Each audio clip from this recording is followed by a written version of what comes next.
NDR Radio 103.9. Lo demás es silencio.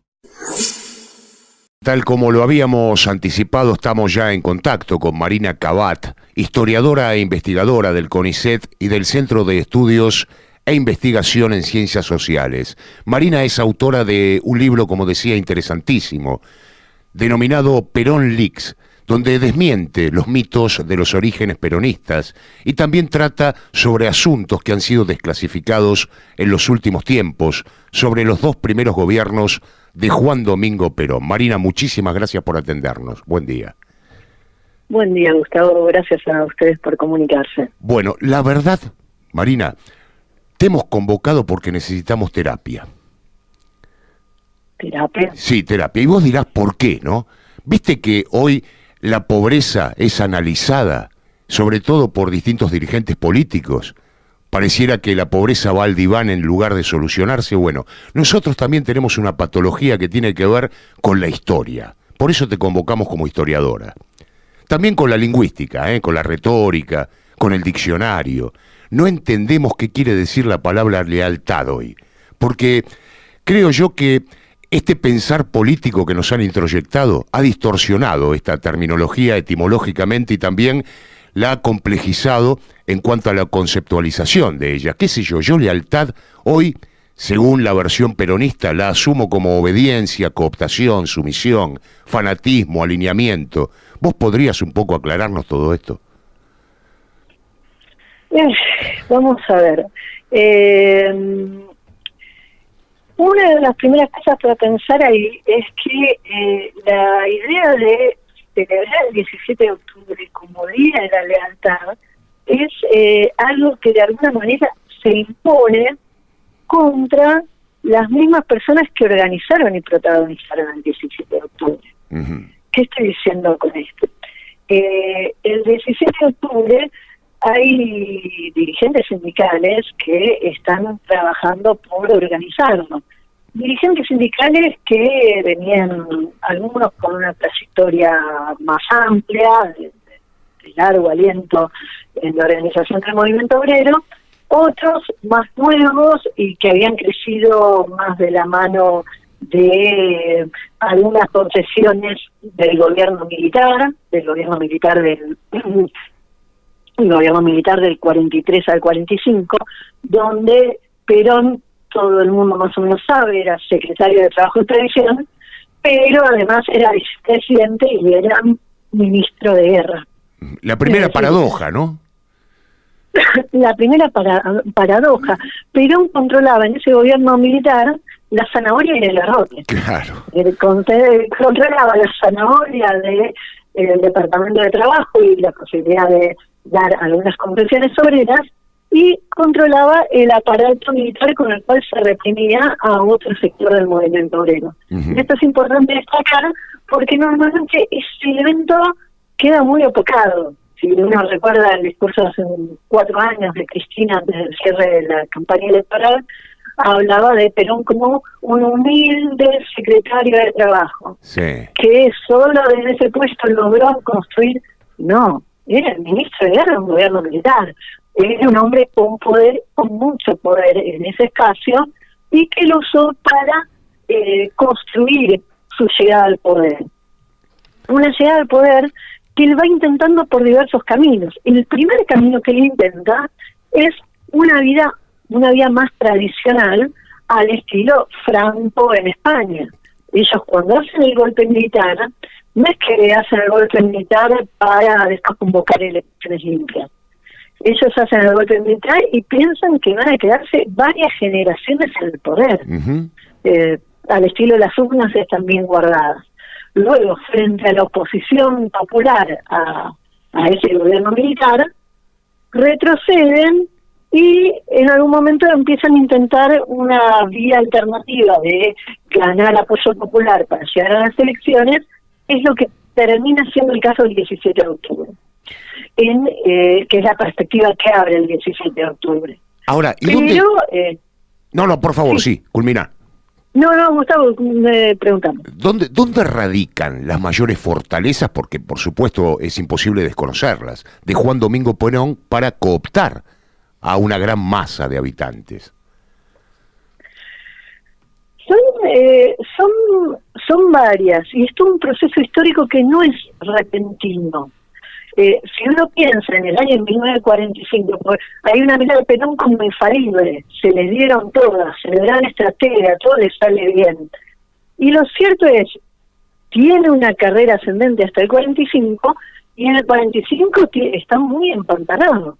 Mismos sindicatos que en octubre lo defienden, un par de meses antes salieron a la calle a reclamar el fin del gobierno militar y elecciones. Uh-huh. Con lo cual, no las tenía todas para sí. Va jugando las cartas y termina dándosele a su favor. En parte, una fortaleza de Perón, yo diría, es el error de los dirigentes del movimiento obrero y de dirigentes de distintos partidos políticos. Uh-huh. Empezando en primer momento por el de los estos sindicalistas que yo decía que hicieron el 17 de octubre y que después se oponían a que se institucionalizara como el Día de la Lealtad. Porque son los dirigentes de los sindicatos que en su momento, en esta etapa de octubre del 45, piensan que ellos lo pueden manejar a Perón. Conocen los peligros de Perón y su beta autoritaria, pero creen que como él está aislado políticamente, que es lo que ocurre a finales del 45, que si el movimiento obrero sale a defender a Perón, el movimiento obrero podía dominar a Perón.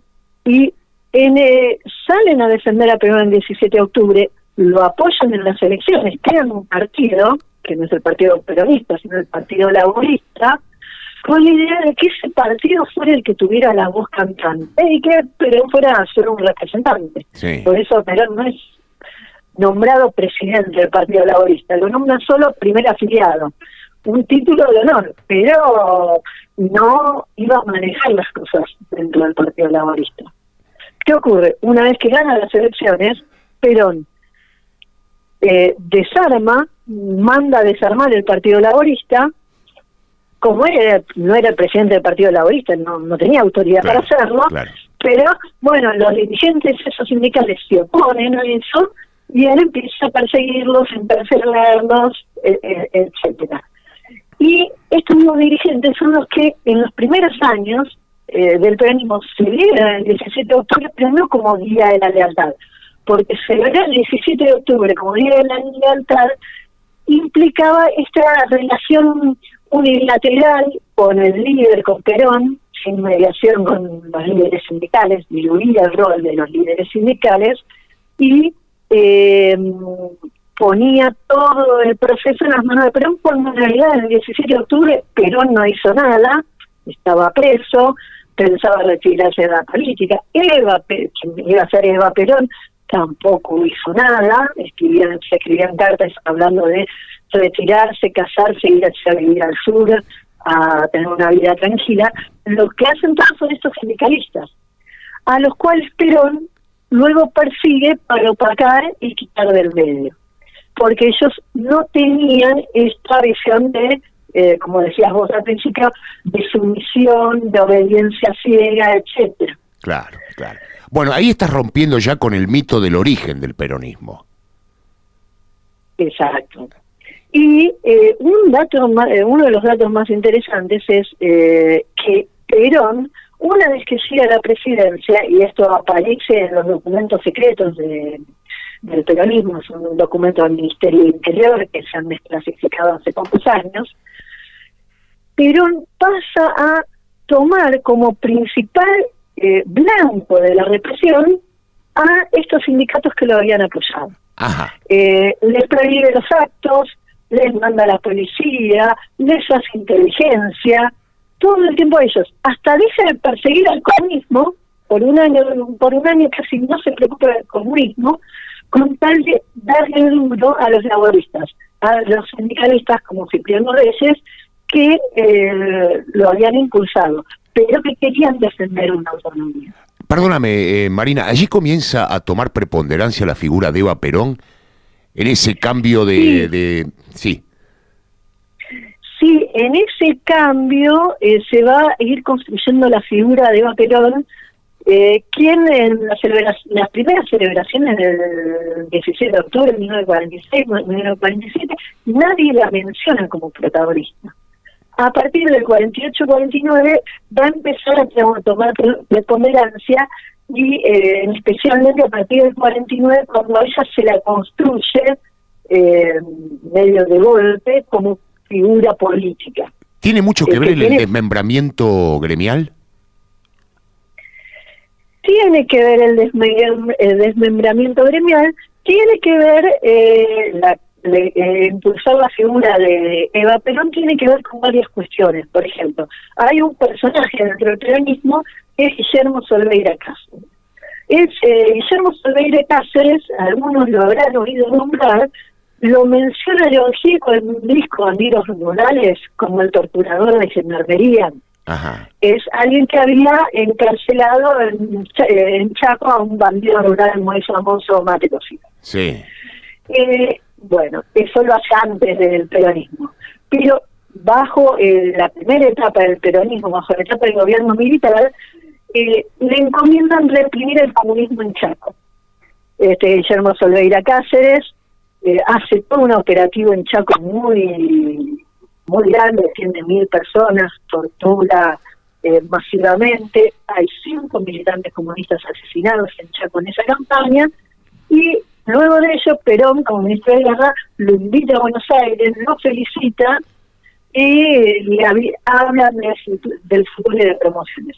Guillermo Solbeira Cáceres, cuando Perón es elegido presidente, dialoga con él sobre cuáles eran los planes para mantener el movimiento obrero en su lugar. Uh-huh. Y es Guillermo Solbeira Cáceres que le propone a Perón que si Perón dejaba el Departamento de Trabajo para ser presidente, Perón tenía que mantener una figura muy cercana a él en el Departamento de Trabajo para controlar el movimiento obrero. Y ahí Perón dice, ese rol lo va a jugar mi mujer, ese rol va a ser para Eva Perón. Y entonces a Eva Perón se la ponen en el lugar, en este sentido más informal, de relación personal con los gremios, con el movimiento obrero. Claro. Allí es donde extirpa también a todos los anarquistas, socialistas, comunistas que hasta ese entonces dominaban, digamos, los sindicatos. Sí, es una tarea que había empezado antes, pero que se profundiza muchísimo más bajo las presidencias de Perón. Claro. ¿Qué ocurre? Bajo la etapa militar, bajo la dictadura, este proceso se daba, pero tiene mayor oposición. Uh-huh. Bajo la etapa de las presidencias, bajo la etapa democrática, este proceso se da, pero con más consenso. En parte se da porque se da junto a una propaganda muy fuerte del oficialismo, porque en los primeros años hay una mejora del nivel de vida de la gente, que después se pierde, pero bueno, del 46 al 49 hay una mejora del nivel salarial, del nivel de vida, y en este proceso Eva Perón aparece como la que da cosas a los obreros a través de la fundación, pero también es la figura que aparece más fuerte en términos personales cuando hay que reprimir. Eva Perón aparece en una huelga de los frigoríficos, uh-huh. en la desarmando la huelga de frigoríficos, aparece en la huelga gráfica y desarma la huelga gráfica, recluta obreros para hacer de rompehuelgas y que empiecen a trabajar en sacar los periódicos, y vuelve a intervenir, esta es la más famosa, en la huelga de los ferrocarriles, tratando de levantar, ¿sí? En ese caso fracasa. La huelga de los ferrocarriles es la única de estas que fracasa, pero el movimiento obrero entonces, ante este último intento de levantar la huelga por las buenas con la presión de Eva Perón, se pasa a la movilización forzosa de los ferroviarios, esto es, a que o van a trabajar o van a la cárcel. Y si no se presentan a trabajar, lo busca la gendarmería para llevarlos a alguno de los dos lugares, la cárcel o el trabajo. Está bien. ¿Viste por qué te decíamos que era una terapia, Marina? Porque ahora nos sentimos un poco más tranquilos. con Me llamó la desmitificar todo atención. esto. Me llamó la atención, Gustavo, cuando vos hablaste de patología, Sí. por una coincidencia. Nosotros hablamos de que la clase obrera de Argentina, y en particular más que la clase obrera, ciertos partidos de izquierda, tienen lo que nosotros llamamos el síndrome del 17 de octubre. Ajá, a ver, ¿qué es eso? Es la idea de creer que se equivocaron en no apoyar al peronismo en su momento, Ajá. y entonces, por las dudas, ahora no criticarlo demasiado. Bueno, Y ahí entonces, es lo en que ese uno caso, señala. discúlpame, Marina, en ese caso, por Sí. favor, reservame otro turno para la semana que viene, ¿eh? Para la terapia, digo. Sí, da para hablar mucho. Pero Con ¿qué una sesión no alcanza. ¿Qué me decías, Marina, sobre esto? Que precisamente, temiendo equivocarse, no critican verdaderamente al peronismo y terminan copiándolo, ayornándose, pidiendo lo mismo que pide el peronismo, pensando como si los únicos problemas de la Argentina se resolvieran por una cuestión nacional y de enfrentamiento al FMI, quedando muy pegado al discurso peronista y quedándose muy corto a la hora de cuestionarlo, a la hora de discutirlo, a la hora de plantear los problemas reales que enfrentamos. Marina, en definitiva, y te despojo ya de tu rol de científica, estudiosa, historiadora y demás, y te apelo a lo lírico, si querés. ¿Cómo podés definir la lealtad? ¿La lealtad peronista? Y no sé, qué sé yo. La lealtad, sí, que con las confusiones que nos han introyectado a través del tiempo, a través del peronismo, si querés. La lealtad aparece como un camino de una sola vía en la cual se le pide al obrero una obediencia ciega, mientras que quien está en el rol de recibir esa lealtad, el dirigente peronista, puede hacer cualquier cosa que vaya contra esas personas que le deben de lealtad así. O sea, puede rebajar los salarios, puede reprimirlos, puede hablar de ellos como un grupo de gente a la cual se le libera la correa, pobrecitos, los primeros años de gobierno, porque venía muy atrasado, pero que después se le ajusta las cuentas. Claro, entonces allí sí podemos entrometer la obediencia, la sumisión, la cooptación, el alineamiento, el fanatismo, el fundamentalismo, si querés. Podemos hacerlos sinónimos de esa lealtad peronista.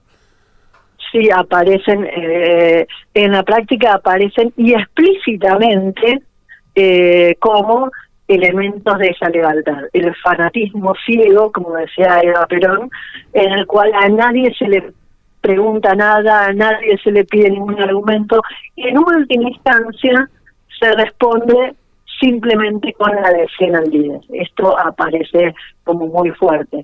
Y es uno de los elementos, que yo hablaba de los documentos secretos, cuando uno ve la persecución a los antiperonistas, en el régimen peronista, termina siendo tan fuerte esa persecución que recae contra los mismos peronistas. Obreros peronistas son despedidos en la docencia, en distintos lados, pero porque por no ser peronistas, no, porque eran peronistas, por no tener esa adhesión ciega al peronismo. En educación, los documentos secretos de un servicio de enlace que tiene la CIDE en el Ministerio de Educación plantean que los docentes tienen que defender todo el ideario del régimen sin cuestionamientos menores, ¿sí? Y entonces que van a detectar no solo a los opositores, sino a aquellos que, apoyando el régimen, hagan cuestionamientos menores.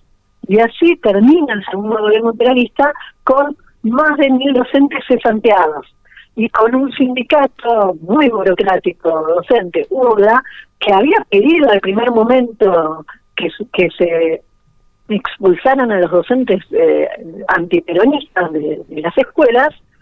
Ese mismo gremio que había impulsado la cesantía de los opositores termina pidiendo al régimen que no sigan despidiendo profesores, porque se estaban despidiendo profesores peronistas. ¿Por qué? Porque se les pedía obediencia ciega. y porque los servicios de inteligencia del peronismo estaban ahí tratando de detectar a todo aquel que no tuviera esta obediencia, a esta lealtad absoluta. Bueno, claro. Marina, ¿desde cuándo comenzaste a escribir este libro, Perón Leaks, que ya está en las calles, por supuesto, ¿no? Fue un trabajo largo. En realidad yo venía escribiendo sobre el peronismo, estaba por cerrar el libro y ahí me entero de que habían desclasificado estos archivos del Ministerio del Interior, y entonces estuve trabajando 2-3 años más solo con estos archivos desclasificados. Pensé que son el tipo de material son todos los documentos que uno no conoce, comunicaciones de gendarmería, policía, de los servicios secretos, de la CIDE, todas las comunicaciones entre esos instituciones policiales que te revestían carácter secreto. Ajá. Entonces es muchísimo material con información sobre persecución desde militantes gremiales, docentes hasta artistas. Marina, lo único irrefutable me parece en esto de que damos fe que hoy es el Día de la Lealtad Peronista, 17 de octubre, porque en concordancia es un nuevo aniversario, se está cumpliendo hoy, del nacimiento de José López Rega. ¡Qué coincidencia! Sí, causalidad. Quizá. Sí, ahí un elemento importante es, vos me preguntabas al principio, ¿cuál es la fortaleza de Perón para construir esto? Es la capacidad para reprimir con apoyo popular. Por eso a veces el peronismo es más peligroso que otras corrientes. Por eso a veces yo le temo más a un gobierno de Fernández que de Macri. ¿Por qué? Porque reprime con apoyo popular. ¿Qué va a hacer? Quizás no te manda la policía, te manda una patota. ¿Sí? Quizás no lo hace abiertamente, te manda la AAA o la Alianza Libertadora Nacionalista, que es la organización parapolicial que ya actúa en el primer y segundo gobierno peronista. Sí, muy posiblemente a César Milani también. Exacto. Entonces, esa capacidad de construir consenso sobre la represión, de conjugar la represión oficial con la represión parapolicial, es sumamente peligrosa para el movimiento obrero, y es algo sobre lo cual uno tiene que estar siempre alerta. Marina, te agradezco muchísimo el contacto, la verdad que fue un placer charlar contigo y seguramente te vamos a molestar en otra oportunidad. Bueno, cuando quieran. Un abrazo grandísimo. ¿Dónde podemos conseguir el libro, Marina?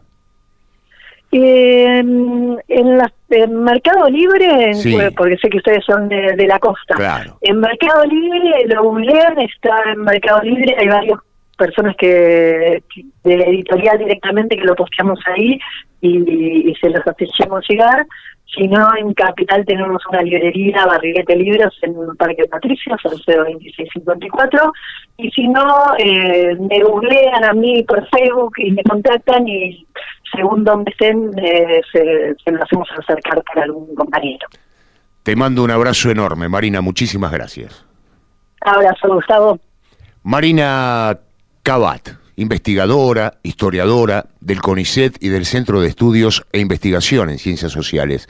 Me quedo que lo que para mí es el título de cualquier nota periodística, con lo que dijo cerca del final, que el peronismo era algo así como un ente muy peligroso, porque atacaba con lo cultural.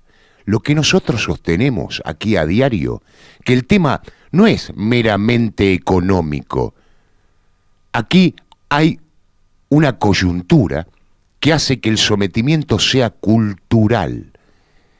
Y de eso a veces no se puede escapar tan fácilmente. Sí se puede hacerlo, no tan fácilmente. Y el peronismo, para ese dominio cultural, es uno de sus mayores cancerberos.